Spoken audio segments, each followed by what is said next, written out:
For the last 4 decades, few topics have sparked more debate, more headlines, and more division than global warming and climate change. From the hole in the ozone layer in the 80s to the acid rain crisis of the 90s and today's ongoing fight for cleaner air and lower emissions, these issues have dominated the global stage. Time and time again, we've been reminded of the stakes. Our atmosphere is under constant strain from human activity. It's no surprise that the fight for clean air has become a symbol of our collective responsibility to the planet.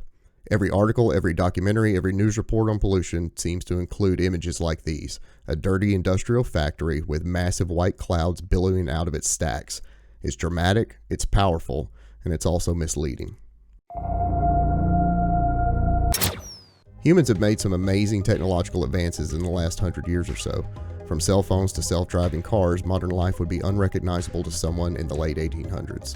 But for all our technological wizardry, there's one thing we still rely on that's as old as cavemen roasting marshmallows over fire: heat. We use heat to power massive electrical grids, refine chemicals, and create materials like glass, steel, and concrete. Basically, if it's big, heavy, or complicated, heat was probably involved somewhere along the way. We generate all that heat the same way our ancient ancestors did, by burning stuff. Coal, natural gas, sometimes even leftover byproducts from the very manufacturing process we're heating up.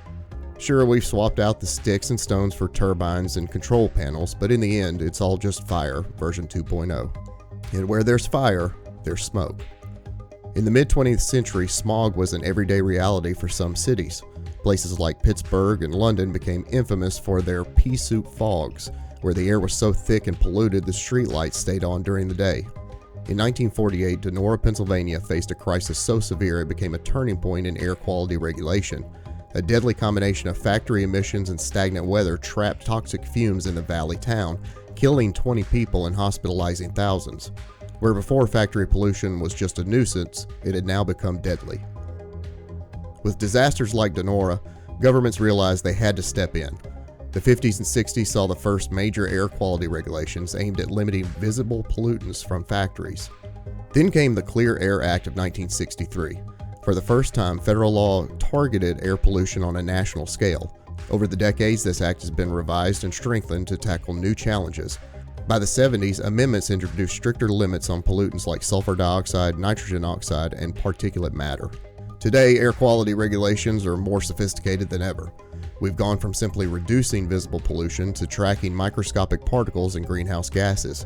Modern factories are cleaner and more efficient, with emissions often meeting or exceeding government standards. One of the biggest challenges factories face is the removal of harmful particulate matter from their emissions before releasing them into the air. To accomplish this, they use something called an electrostatic precipitator. The precipitator works like this. The exhaust gases or flue gas from burning coal, natural gas, or other fuels are channeled into a massive chamber filled with wires. These wires are charged with a high voltage electricity that creates an electrical field. That field ionizes the tiny particles of soot, ash, and dust floating in the gas. As the particles become negatively charged, they are drawn like magnets to large, positively charged plates inside the chamber. Once stuck to the plates, these particles stay put until it's time for cleanup. That's where the wrapper comes in. This is a mechanical hammer that periodically strikes the plates or wires, shaking the accumulated dust loose. The freed particles then fall into a hopper at the bottom of the precipitator. From there, the dust is collected and transported to landfills. Electrostatic precipitators are incredibly efficient, removing 99% of fine particulate matter. They're used across industries from power plants to paper mills, making them essential for keeping our air cleaner and healthier. To ensure factories meet strict air quality standards, the EPA mandates the use of Continuous Emissions Monitoring Systems, or CEMS. These advanced systems don't just measure emissions, they continuously sample, analyze, and record the pollutants being released, keeping the industries accountable minute by minute. It starts with a probe that extracts a small amount of the flue gas from the smokestack. Because these gases can be hot, sticky, and corrosive, the sample is conditioned with clean air and cooled down before it travels through an insulated tube to the analyzers. This ensures equipment gets a clean and manageable sample for our analysis. One of the key ways the EPA measures compliance is by regulating something called opacity. Simply put, opacity is a measure of how much light is blocked by the emissions from a smokestack. A plume with 100% opacity is totally black and blocks all light, while 0% opacity you can see right through. Most factories have to keep their emissions below 10% opacity on average, with only occasional exceptions like during startup or maintenance. For example, federal regulations allow short-term spikes up to 40% opacity, but only for 6 minutes in any given hour and never for more than 24 minutes in a day. Other analyzers used in SIM systems include SO2 analyzers use ultraviolet light to detect sulfur dioxide concentrations. NOx analyzers measure nitrogen oxides using chemiluminescence, a reaction that emits light. TRS analyzers detect total reduced sulfides using gas chromatography.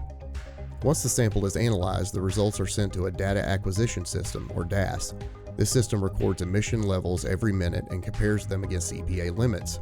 If a factory ever exceeds its permitted levels, the DAS logs the event and notifies regulators, ensuring transparency. Failure to meet these standards can result in hefty fines, legal action, or even shutdowns. But thanks to advancements in monitoring and regulation, factories across the country are achieving cleaner emissions. So what about the iconic images of air pollution and its giant clouds of white smoke? Well, what you're seeing isn't smoke, it's steam. Steam is the engine of modern industry. Most of the heat generated in these industrial facilities goes towards producing steam. It powers turbines to generate electricity, heats massive vats of chemicals to transform raw materials, and even drives the colossal machines that manufacture everyday products. After steam does its job, much of it gets recycled. Factories capture, condense, and reuse it in a closed-loop system to maximize efficiency. However, not all steam can be reused.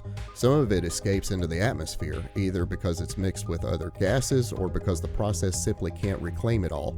That's where the towering stacks come in, venting excess steam safely into the air. So those big white clouds, they're just water vapor. Sure, they're a dramatic sight, but they're not harmful to the environment. In fact, they're often a sign that modern factories are using cleaner processes and sophisticated systems to minimize real pollution.